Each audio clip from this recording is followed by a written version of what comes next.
আজকেও বিরিয়ানি, আগের বাসায় বিরিয়ানি, এখনো বিরিয়ানি। এই প্রতিদিন বিরিয়ানি খেতে কার ভাল লাগে? প্রতিদিন বিরিয়ানি? আর আমি লাস্ট কবে বিরিয়ানি খেয়েছি হেডে ভুলে গেছি গা। আইডিয়া,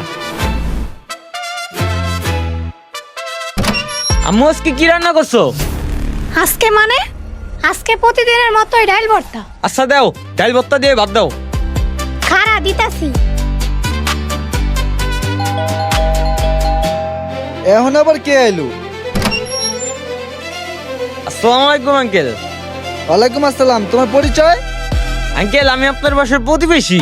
আজকে তো আপনারা বাসায় নতুন আসছেন, কে জানে কি রাঁধছেন কি খাইছেন। আম্মু ডাল ভর্তা বানাইছিল, নিয়ে আসলাম। প্রতিবেশী হিসেবে তো এটা আমাকে দায়িত্ব।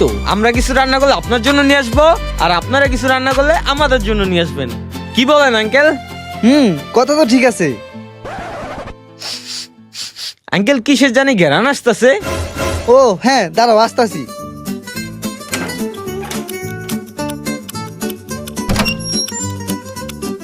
আজকে আমাকে বাসা গরু মাংস দিয়ে বিফ বিরিয়ানি রান্না হয়েছে। বিরিয়ানি? ধরো। আরে আঙ্কেল এগুলার কি প্রয়োজন ছিল? আরে ধরো তো। আচ্ছা দেন দেন। প্রতিদিন কি বিরিয়ানি খেতে ভালো লাগে কোন আঙ্কেল? এই তো last last last last last গত বছর কুরবানির ঈদে গরুর মাংস দিয়ে বিরিয়ানি খেয়েছিলাম।